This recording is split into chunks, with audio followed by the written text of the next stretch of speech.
Good evening. What's going on there, folks? Earthmaster here, jumping in a little early on this Friday evening, September 25th, 2020, 7:17 p.m. West Coast time out here. And going to do an update video on this Friday night here. No barbecuing and no adult beverages for me tonight, that's for sure. Jumping into the live stream here, you can see some earthquake activity showing up on the seismograph stations here around Eureka, California. And also Yellowstone has been showing some spikes, little spikes, it seems like every few minutes or so. I'm not for sure if that's interference or not, but we'll take a look at that seismograph view of Yellowstone here in a little bit. This is the overview of Southern California. You can see not a whole lot of activity, but there's definitely earthquakes taking place out there in Southern Cal, just not super ramped up tonight. I did have an earthquake close to the southern part of the San Andreas Fault. That's going to be this one right here, 3.7, about 10 kilometers east of Desert Hot Springs there. A lot of folks thinking this was directly on the San Andreas Fault. It's really not. It's within the area of about, I don't know, maybe 3 miles or so, and that sits actually on a different fault structure called Burnt Mountain Fault Zone. It's definitely within the area of a lot of pressure, and back in let's go ahead and check out the specifics of this Burnt Mountain Fault. It's a right lateral strike slip, looks like about 21 kilometers or so, not a huge fault. Last surface rupture was back in June of 1992, 7.3. Looks like M7.3 may have actually ruptured during a large aftershock. The intervals between major ruptures on this specific fault is currently unknown. Probable magnitude sit around 6.0 to 6.5 by itself there. So yeah, definitely potential for energy release there. But yeah, 3.7, that's not a huge quake. There's been a little aftershock activity there, actually a foreshock. That one occurring a few minutes prior to the 3.7 there. When stuff like that happens, my eyes kind of open up and think, man, what's next? Are these some foreshocks here? Obviously, one of them was to a 3.7, but you never know what they may be foreshocks to and how big of a large earthquake could follow. But right now, pretty quiet. We haven't seen any new activity take place there.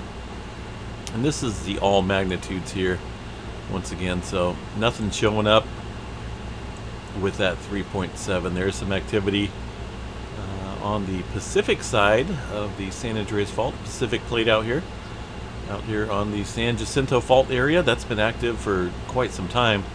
Well, we see quite a bit of microquakes going on there. Right now it kind of just looks like a handful of little quakes just right around the San Jacinto Fault area. No other swarmings, no other weird activity to monitor or look at. Out here in the south of the state, the south part of the state. A little quarry blast over there, looks like just south of the Chocolate Mountains. Chocolate, all right. Ooh.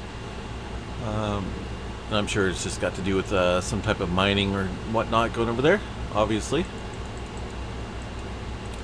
Scooting up here to the north part of the state, pretty quiet, not a whole lot of activity to report. Little earthquake up near Shasta Lake, California. That's a ways away from Mount Shasta. Mount Shasta sits up here about 40 miles or so, 50 miles. Lake Shasta is just north of Redding there. Pretty big lake. A lot of folks use that for recreational purposes. Beautiful lake when it's full. Some activity out here in Nevada. Of course, that's very typical. We've been seeing that for quite some time there. Utah is ramping up a little bit. Looking at this map, while those are not big quakes, we're definitely seeing a little increase in activity across the mountain ranges there. in the state of Utah. Also Idaho showing some more increase in earthquake activity there. Little linear type cluster there of quakes stretching across Idaho into parts of Wyoming, close to the Yellowstone National Park region. These are not deep earthquakes, no magma movement, just plate tectonics there. The Intermountain West region that does see some earthquakes out there. Yellowstone, mentioning that real quick while we're here. Let's see here. A lot of wind events going on out there, so it's kind of hard to decipher the earthquake activity from the wind that shows up strongly on a lot of these seismograph stations here. Some of those earthquakes that were there on the USGS map, you can see them there a little bit on this station there in the northwest corner of the park. Just a couple small microquakes, nothing big at all. Zoom back here to the USGS map here and check out the Alaska region real quick. Still seeing a pretty good cluster of quakes up there, all microquakes there north of Anchorage. The subducting area not showing a whole lot of activity. It did have a 4.9 there, about 10 kilometers or so below the surface. Very active area. And most of this activity here just pretty micro quakes, I should say. And yeah, over here by Japan, some activity, but overall the earthquakes taking place over the last 24 hours looks to be calming down a tad bit.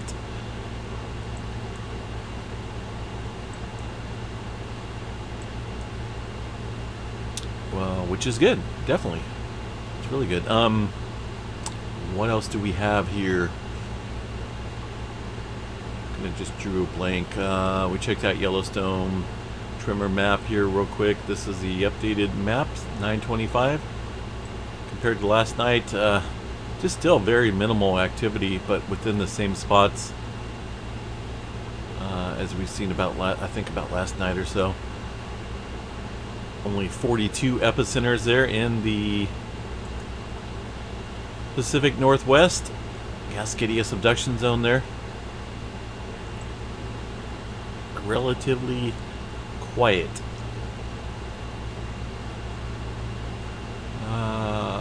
Let's see here. I think that was about it. Yeah,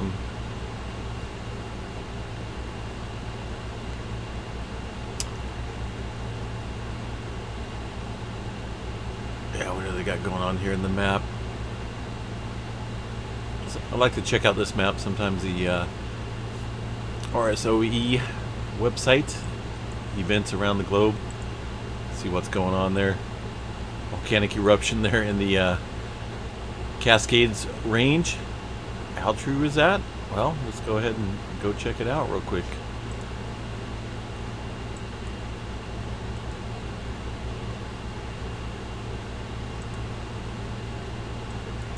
Volcano right there in the middle of the city. Are we playing Sim City or what? I don't see any volcano. Maybe it's somebody's specific house there, right? So sometimes you gotta take stuff like this that shows up on these maps with a grain of salt here.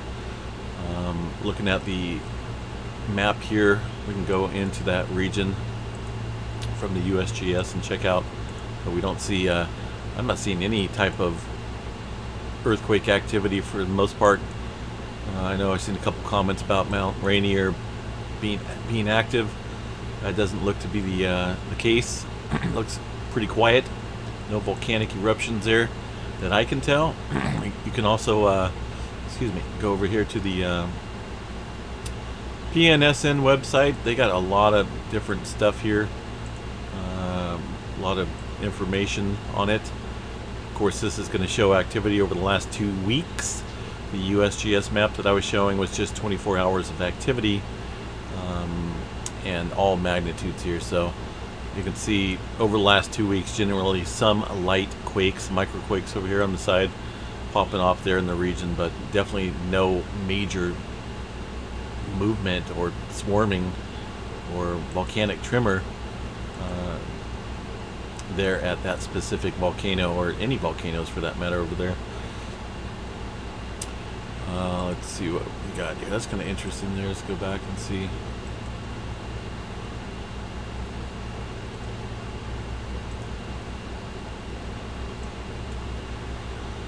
See what we got here. Kind of like to check days out here at Mount Rainier. See if it's going to pop up. Kind of slow. Not for sure what's going on there.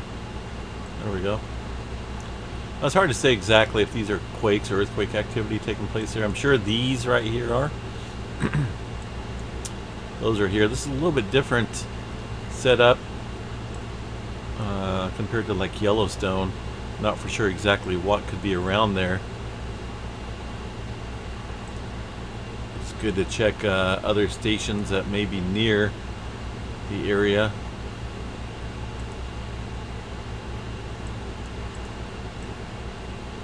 A lot of that could be wind up there as well in the Pacific Northwest.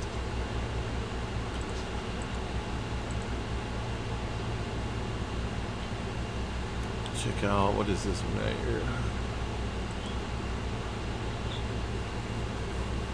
A little slow. Their website's a little slow. Pretty quiet activity there. Check the previous day. See if any of those other weird marks, weird spikes, are showing up on this specific map.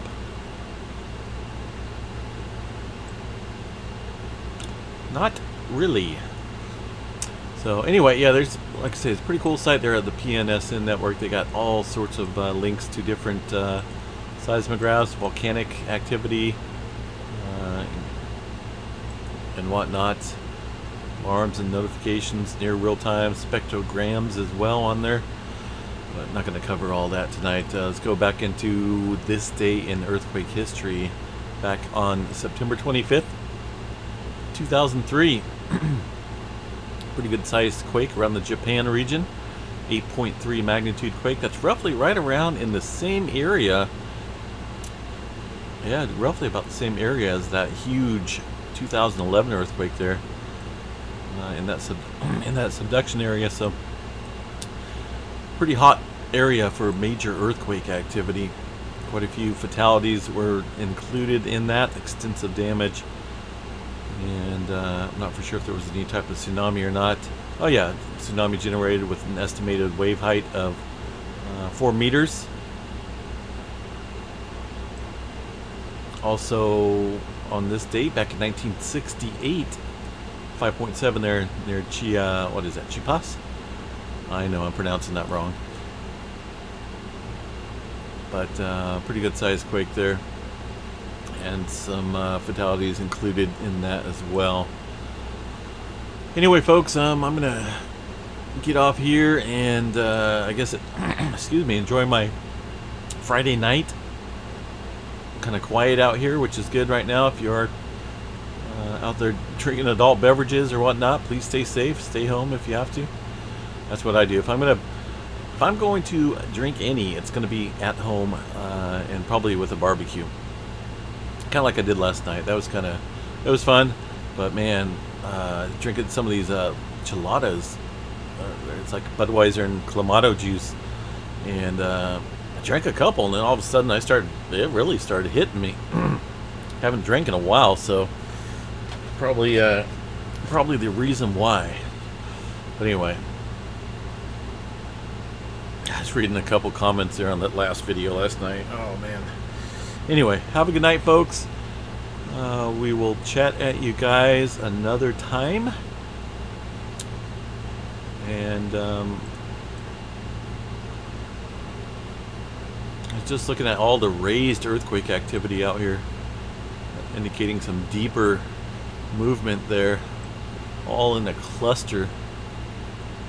Not too often do we see stuff like that. Normally we'll see one deep earthquake over here and over there, but this is a pretty good cluster of deep quakes there on that part of the Pacific Plate. So yeah, we'll see what happens overnight. Anyway, have a good night, folks. Have a good weekend. We'll definitely be back here tomorrow with an update video, and stay safe.